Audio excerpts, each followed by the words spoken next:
Berarti ini ada dua kemungkinan, teman-teman bisa jadi langsung menjawab, bisa jadi tidak menjawab.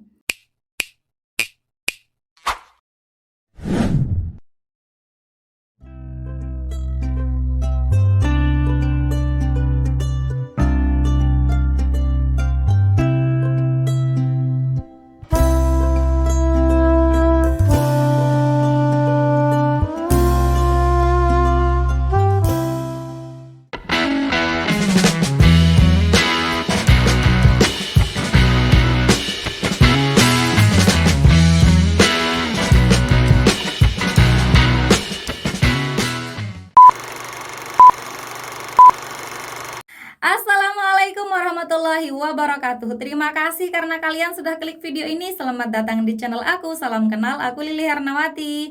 Teman-teman, kali ini kita akan kembali membahas mengenai tes observasi untuk PPPK Guru kategori P2 dan P3, teman-teman ya. Karena alhamdulillah video yang kemarin ramai banget. Terima kasih teman-teman. Dan kali ini kita akan membahas khusus penilaian kinerja, teman-teman ya. Tapi sebelum itu, buat teman-teman yang belum subscribe channel ini, yuk dukung Mimin dulu dengan klik tombol subscribe kalian. Dan jangan lupa untuk nyalakan juga tombol notifikasinya supaya teman-teman tidak ketinggalan info-info terbaru dari aku. Terima kasih. Oke teman-teman, kali ini khusus kita akan membahas mengenai PPPK Guru tahun 2023 teman-teman ya. Sebelum saya mulai spill untuk contoh soal observasi teman-teman, saya akan jelaskan dulu ya teman-teman ya, siapa sih yang akan dites untuk observasi dan siapa yang akan dites untuk yang CAT-BKN teman-teman ya. Kita lihat di sini. Jadi PPPK Guru tahun 2023 ini terbagi menjadi 4 kategori teman-teman ya. Yang pertama adalah P1 atau prioritas pertama, kemudian P2 atau prioritas kedua, P3 prioritas ketiga, dan P4 ini adalah prioritas yang terakhir teman-teman ya. Kita lihat di sini P1 itu siapa sih? Jadi P1 itu adalah semua yang sudah lulus pada PPPK tahun 2021 tapi belum mendapatkan penempatan pada periode 2021 teman-teman. Kemudian yang P2 itu merupakan ex-THK 2 yang terdaftar pada database BKN. Harus terdaftar pada database BKN ya sebagai ex-THK 2, dan tentu saja dia tidak termasuk dari P1. Jadi dia antara dia belum lulus pada PPPK 2021 ataukah dia belum pernah ikut tes teman-teman. Yang penting bukan kategori P1 ya untuk yang termasuk dari ex-THK 2 di prioritas kedua. Kemudian yang P3 ini adalah guru non-ASN atau honorer teman-teman ya, yang terdaftar pada BKN, sudah bekerja honorer ya, sudah bekerja lebih dari 3 tahun teman-teman ya, terdaftar di BKN database teman-teman. Nah kemudian yang keempat adalah guru honorer yang bekerja kurang dari 3 tahun. Ini terdaftar pada BKN juga ya, sudah bekerja tapi kurang dari 3 tahun, kemudian bisa jadi lulusan PPG juga dan bisa juga guru swasta. Nah ini untuk kategori P4 teman-teman ya, ini adalah pelamar umum. Nah kemudian kita lanjut lagi teman-teman, untuk yang P1 ini tinggal menunggu penempatan saja. Jadi prosesnya hanyalah menunggu penempatan teman-teman ya, menunggu penempatan jika ada formasi. Jadi begitu ada formasi, jadi mereka langsung di-ranking dan diberikan penempatan teman-teman. Nah kemudian untuk yang P1 ini penempatannya ada kriterianya teman-teman ya, ada yang lebih didahulukan. Yang pertama adalah yang didahulukan untuk penempatan yaitu THK 2 dulu teman-teman ya, THK 2. Baru kemudian honor negeri, teman-teman yang honorer di sekolah negeri. Yang ketiga adalah lulusan PPG teman-teman, baru yang terakhir adalah honorer di sekolah swasta teman-teman ya. Seperti itu, jadi ada urutannya untuk penempatannya teman-teman. Misalkan teman-teman ini honorer negeri, misalkan katakan si A honorer negeri, nilainya lebih tinggi dari si B, tapi si B ini THK 2 teman-teman ya, lebih tinggi nilainya dari si B. Maka yang lebih didahulukan tetap yang THK 2, si B ini dulu yang penempatan meskipun nilainya lebih rendah daripada si A ini teman-teman, seperti itu ya.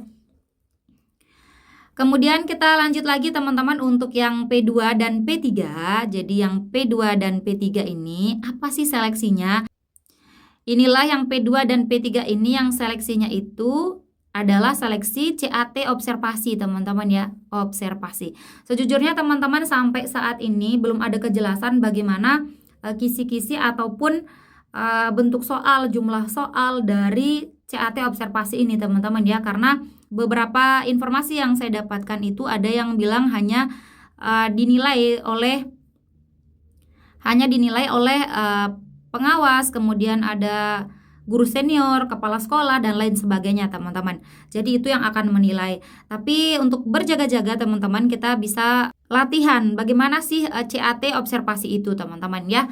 Oke teman-teman, setelah teman-teman melakukan CAT observasi ini, baru teman-teman akan mengikuti seleksi wawancara. Nah, siapa sih yang bisa mengikuti seleksi wawancara ini teman-teman ya? Misalkan yang ikut CAT observasi ini ada 10 orang teman-teman ya, 10 orang. Nah, kemudian tersedia 2 formasi. Yang bisa ikut tes wawancara itu hanya 3 kali jumlah kebutuhan, yaitu 3 kali 2. Berarti 6 orang. 6 orang yang akan mengikuti tes wawancara ini teman-teman ya. 6 orang yang memiliki peringkat tertinggi dari 10 orang ini. Nah, kemudian untuk wawancara ini dilakukan oleh beberapa orang yang berwenang teman-teman ya, seperti misalkan kepala sekolah, kemudian ada pengawas, dan ada juga guru senior teman-teman ya. Nanti buat teman-teman yang punya informasi lebih banyak silahkan bantu saya dengan komen di kolom komentar teman-teman. Oke, kita lanjut lagi teman-teman. Kalau P1 itu hanya menunggu penempatan, kemudian P2, P3 ini melakukan CAT observasi, sedangkan untuk yang P4 atau pelamar umum ini akan mengikuti CAT BKN teman-teman ya.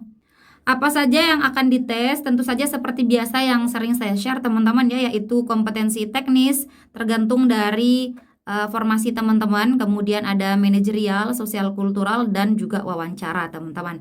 Seperti itu teman-teman ya. Oke teman-teman, sebelum kita mulai ke soal yang pertama, ini saya mau bahas soal terakhir di part yang kemarin ya, part 107 untuk semua kategori soal yang pernah saya bahas untuk P3K, sedangkan part yang pertama untuk yang soal observasi teman-teman ya, ini soal terakhirnya kemarin ya di part yang sebelumnya. Nah, kita jawab sama-sama teman-teman ya, kemarin ada yang jawab A, ada yang jawab D teman-teman ya.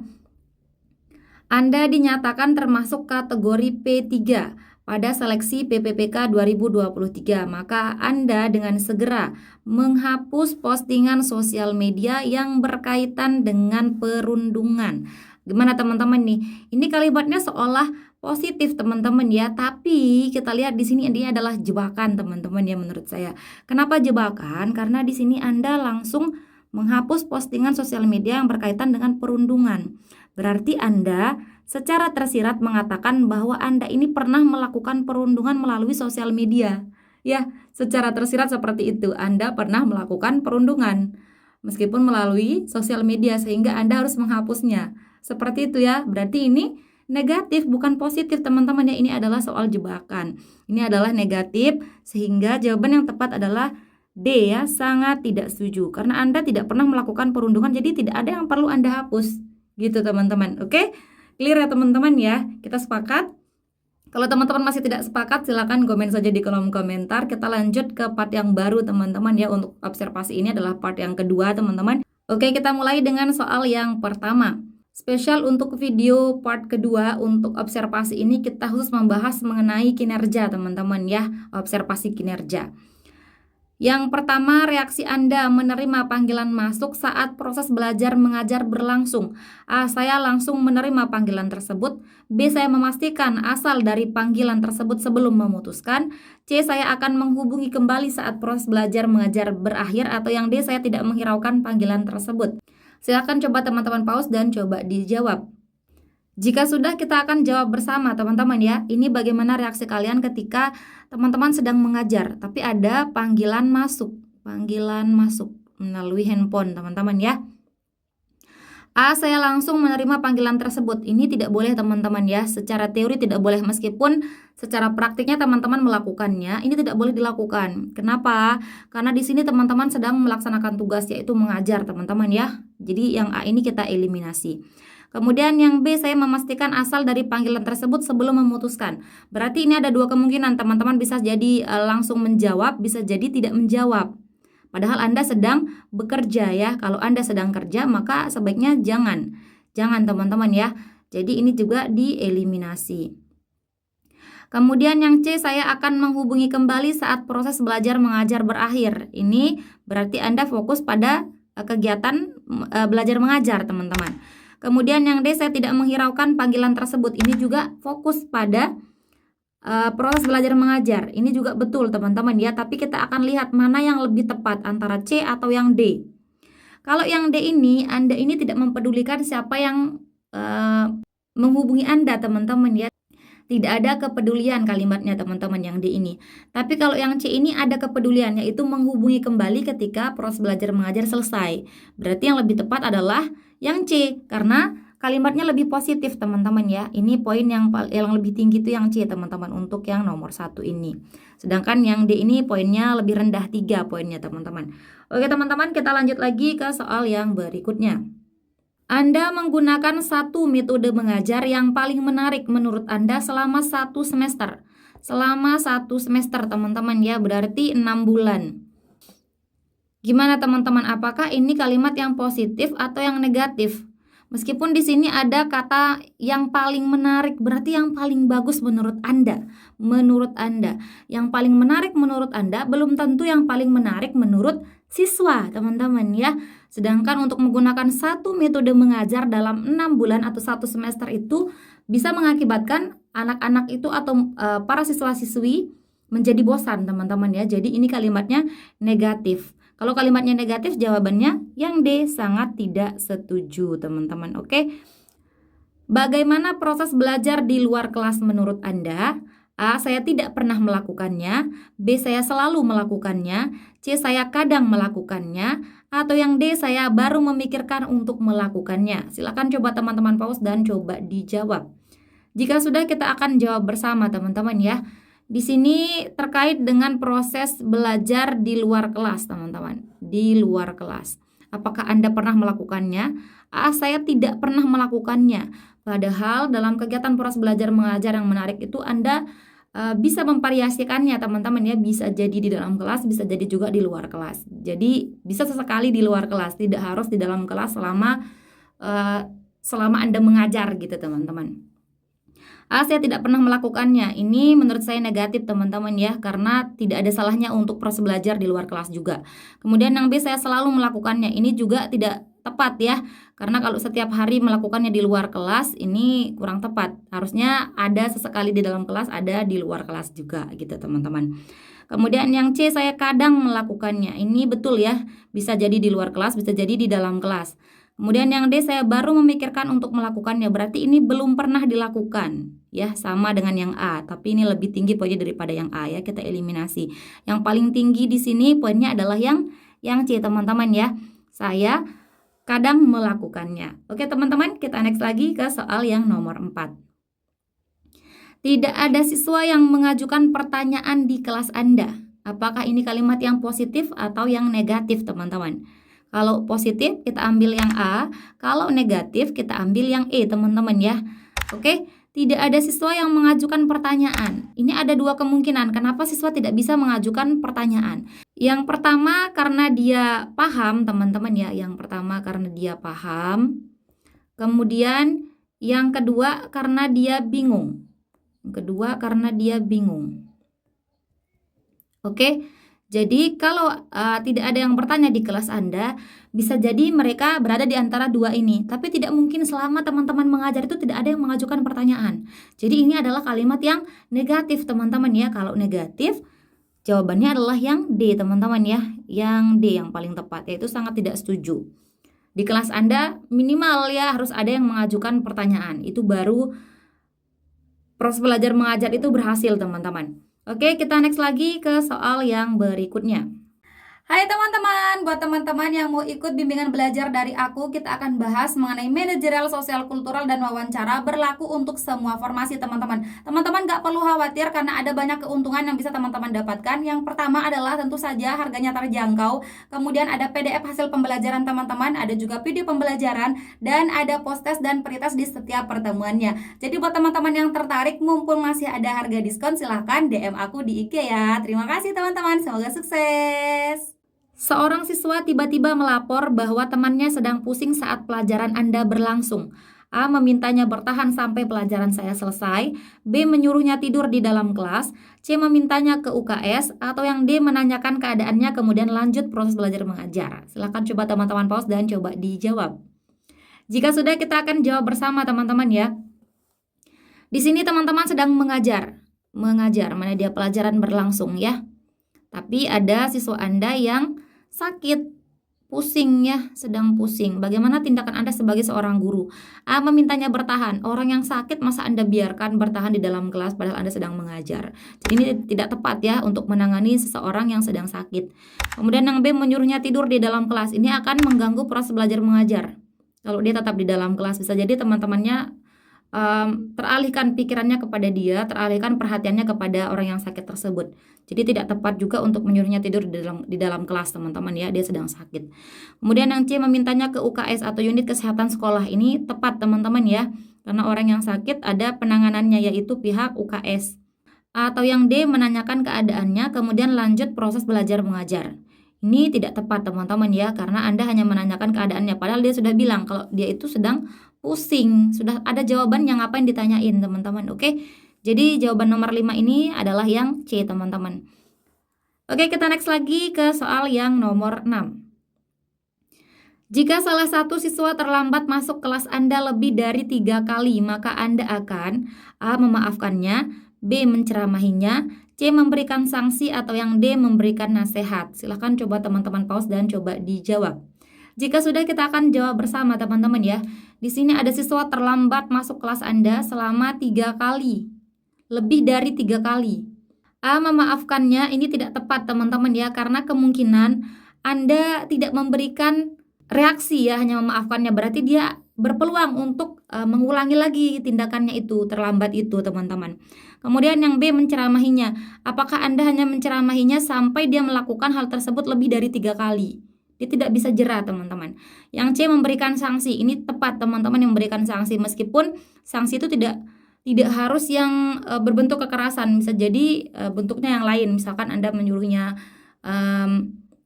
mengerjakan tugas tambahan atau lain sebagainya teman-teman ya.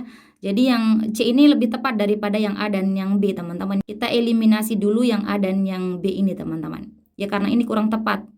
Sebab dia sudah terlambat lebih dari 3 kali. Jadi Anda harus bersikap tegas dan memberikan dia sanksi. Kemudian yang D. Memberikan dia nasihat juga tidak cukup teman-teman ya, karena dia sudah melakukannya berulang-ulang kali.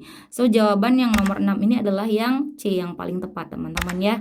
Yang C yaitu memberikan sanksi. Oke teman-teman, kita next lagi ke soal yang berikutnya.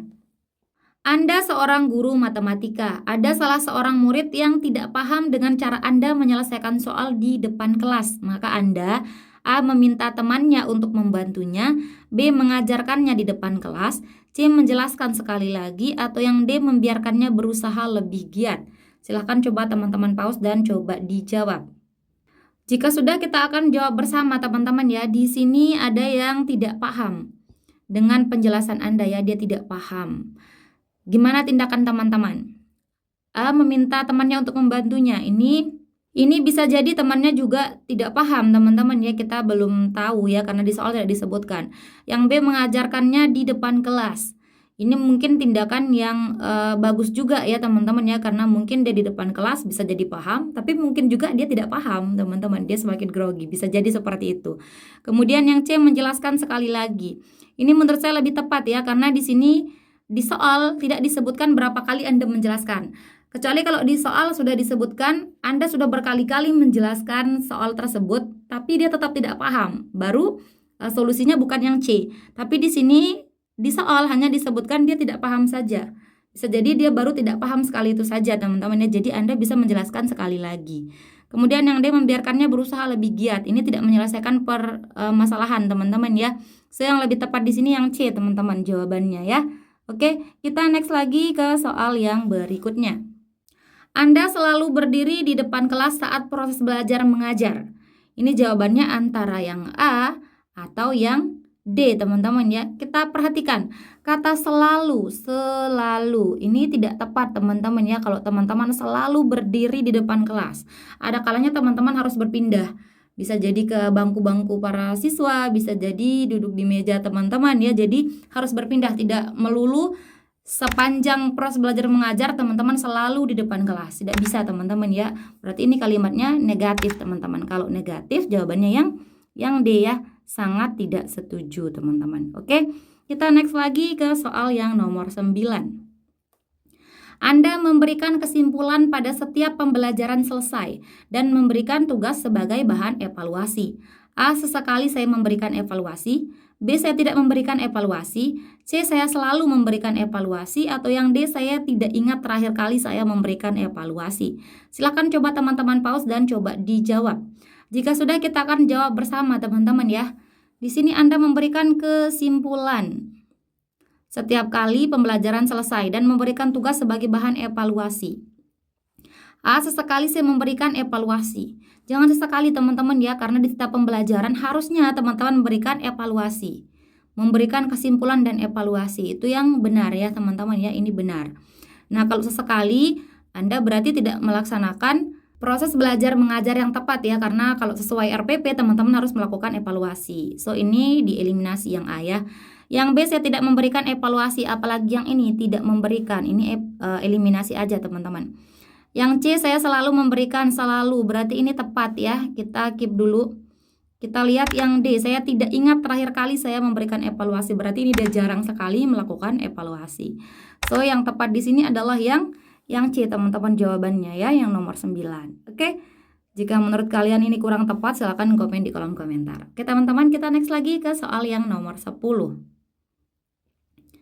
Anda selalu melakukan beberapa pekerjaan sekaligus dalam satu waktu. Ini kalimatnya apa teman-teman? Positif atau negatif? Teman-teman, gimana menurut kalian?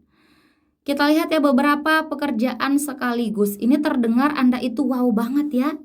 Pintar banget bisa mengatur waktu gitu. Tapi sebenarnya ini teman-teman melihat sejauh mana teman-teman bisa fokus terhadap pekerjaan teman-teman. Kalau teman-teman melakukan beberapa pekerjaan sekaligus, ini akan berakibat teman-teman tidak fokus dalam mengerjakan tugas tersebut teman-teman ya. Karena fokus kalian terpecah karena melakukan beberapa tugas sekaligus. Berarti ini kalimat yang negatif teman-teman ya. Ini jebakan teman-teman, kalimatnya negatif. So, jawabannya yang D yang tepat teman-teman ya. Untuk soal yang nomor 10. Oke teman-teman, kita next lagi ke soal yang nomor 11. Hai teman-teman, buat kalian yang lagi cari e-book untuk persiapan PPPK tahun 2023, aku merekomendasikan kalian untuk pakai e-book dari aku ini teman-teman ya. Isinya sudah ada manajerial, sosial kultural, dan wawancara teman-teman. Sudah ada soal, kunci jawaban, dan juga pembahasannya. Ada bocoran soal PPPK tahun 2022, ada kisi-kisi beberapa kompetensi teknis, dan ada trik menjawab soal cepat. Jadi buat kalian yang lagi persiapan untuk menghadapi PPPK tahun 2023, aku saranin banget kalian untuk mempunyai e-book ini teman-teman. Langsung aja DM ke IG aku. Oke teman-teman, semoga sukses. Anak Anda dikabarkan sakit saat Anda sedang mengajar di dalam kelas. A. Saya segera menjenguknya. B. Saya memastikan keadaannya. C. Saya meminta keluarga saya menemaninya sampai saya selesai mengajar. Atau yang D. Saya izin kepada kepala sekolah. Silakan coba teman-teman pause dan coba dijawab. Jika sudah, kita akan jawab bersama teman-teman ya. Di sini anak Anda yang sakit. Anak Anda sedang dikabarkan sakit, teman-temannya dikabarkan sakit. Tapi Anda sedang mengajar, melaksanakan tugas Anda. Ingat teman-teman, ketika teman-teman ini sedang bekerja, itu teman-teman harus prioritaskan pekerjaan teman-teman. Secara teori teman-teman ya, meskipun di praktiknya teman-teman langsung go, lihat anaknya sedang sakit gitu ya. Tapi di sini Anda sedang menjawab soal teman-teman. Fokus kepada apa yang diinginkan oleh si pembuat soal. Karena pembuat soal pasti ingin Anda prioritaskan pekerjaan teman-teman, bukan keluarga gitu teman-teman ya. Nah, di sini kita lihat ada beberapa pilihan ya. Saya segera menjenguknya, berarti Anda meninggalkan tugas Anda sebagai seorang guru. Kemudian yang ini kita eliminasi dulu ya. Kemudian yang B, saya memastikan keadaannya. Ini memastikan keadaan bisa jadi Anda pergi, bisa jadi Anda menelpon. Ini masih umum teman-teman ya. Kita tidak ambil. Kita lihat yang C, saya meminta keluarga saya menemaninya sampai saya selesai mengajar. Ini bagus teman-teman ya, win-win solution. Karena Anda tetap mengajar dan anak Anda juga ada yang menemani, yaitu keluarga Anda gitu ya. Yang D, saya izin kepada kepala sekolah. Izin terkait apa? Ini masih umum ya. Terkait menjenguk atau apa gitu ya. So, jawaban yang paling tepat di sini yang C ya.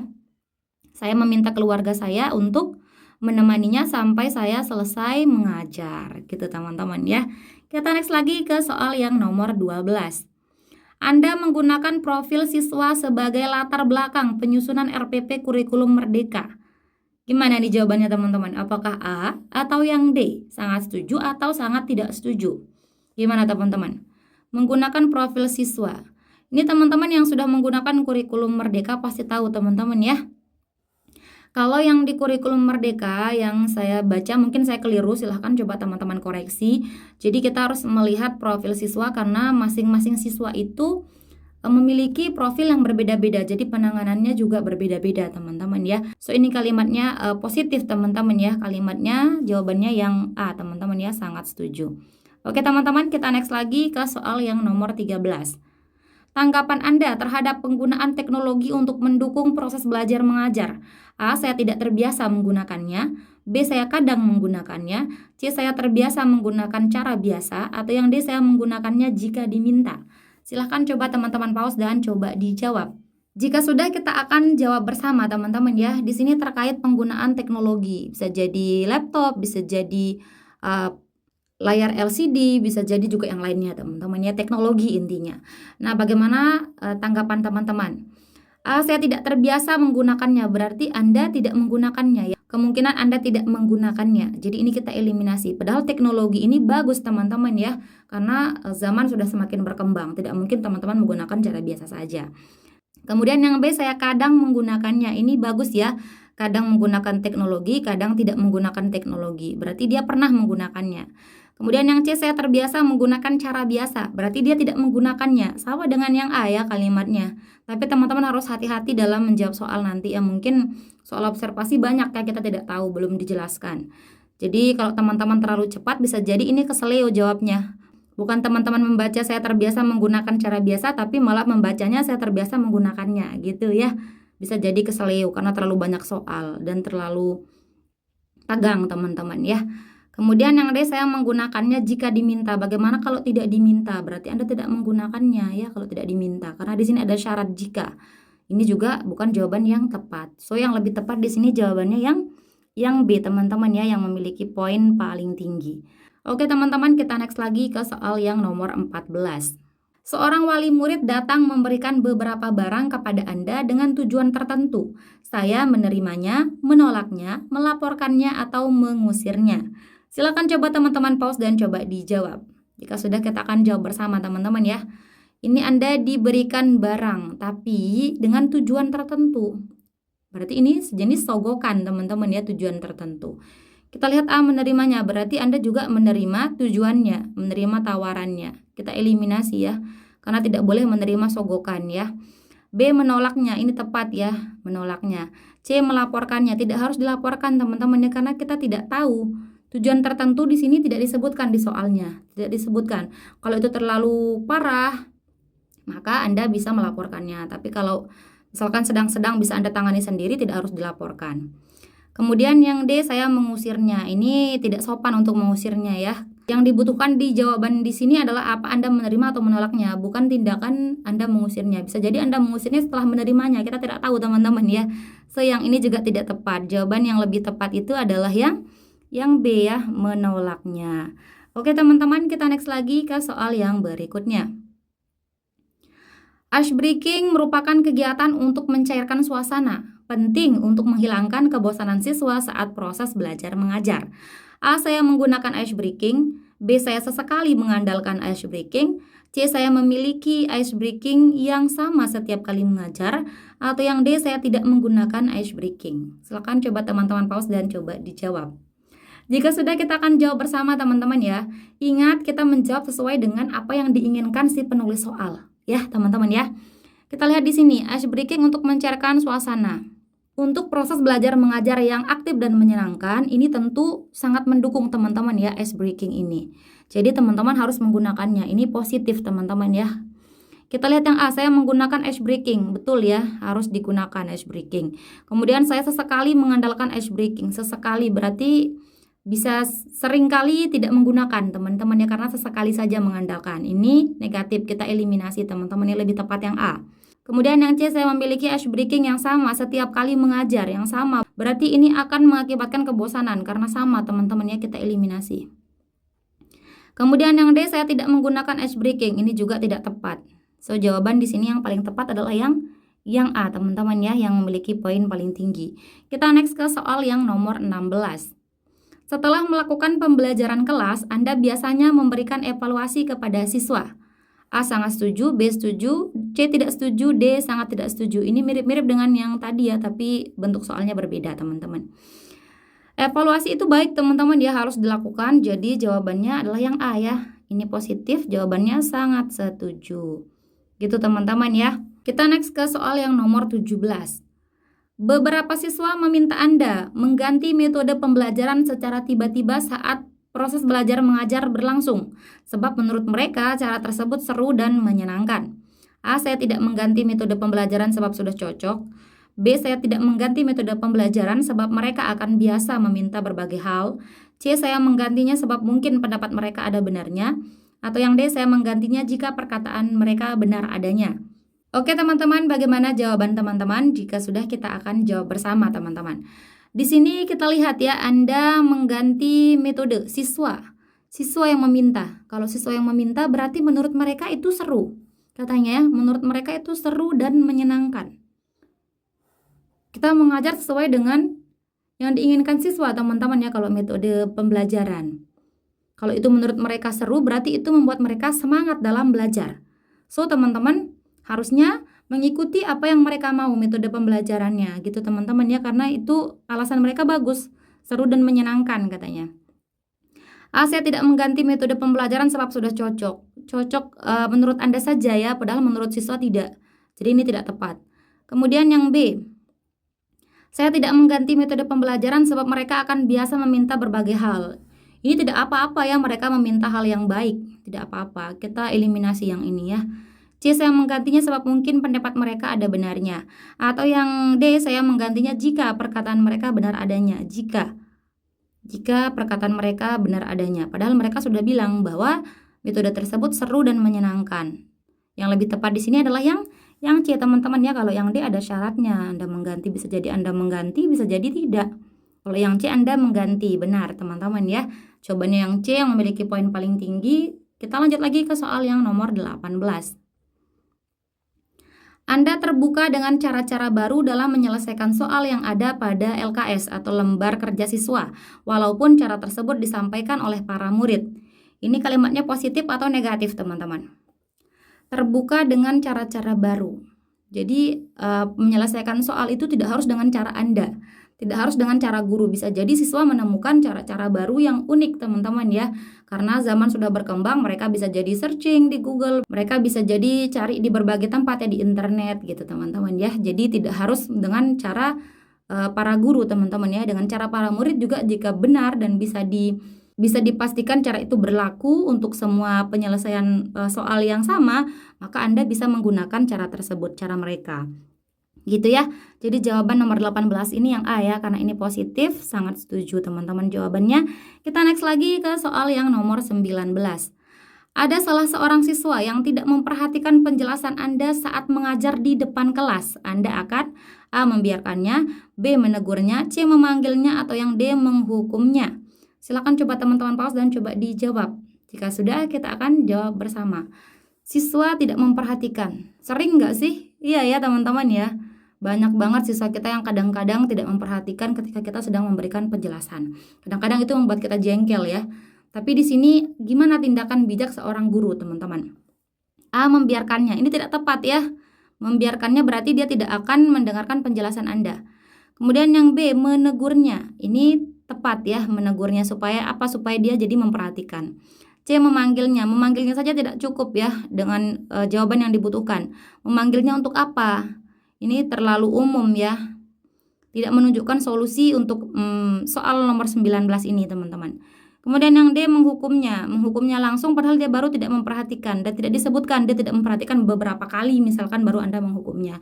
Tapi di sini dia baru tidak memperhatikan saja, mungkin sekali, teman-teman ya. Jadi lebih tepat kalimat menegurnya dibandingkan dengan menghukumnya, teman-teman. Ya, itu menurut saya teman-teman. Kita next lagi ke soal yang nomor 20. Tindakan Anda saat salah seorang murid mengkritik Anda di kelas saat proses belajar mengajar berlangsung. A. Tersenyum mendengarkan, B. Mengkritik balik, C. Memberikan hadiah, atau yang D. Memberikan hukuman. Silakan coba teman-teman pause dan coba dijawab. Oke teman-teman, untuk yang nomor 20 ini adalah soal nomor terakhir. Seperti biasa, saya minta teman-teman berkontribusi di video saya dengan komen di kolom komentar jawaban teman-teman apa. Apakah A, B, atau C teman-teman ya. Dan jangan lupa sertakan juga alasan teman-teman ya teman-teman ya, supaya menjadi pembelajaran tambahan untuk kita semua. Oke teman-teman, terima kasih. Semoga bermanfaat. Oke teman-teman, sekian dulu video kita kali ini. Terima kasih untuk partisipasi kalian dan terima kasih juga karena teman-teman sudah menonton video ini sampai akhir. Jika menurut teman-teman video ini bermanfaat, jangan lupa dukung Mimin dengan klik like, comment, subscribe, dan nyalain juga tombol loncengnya. Dan jangan lupa untuk share video ini ke teman-teman kalian yang lain supaya manfaatnya tidak berhenti di kalian. Oke teman-teman, terima kasih. See you next time and bye-bye. Assalamualaikum warahmatullahi wabarakatuh.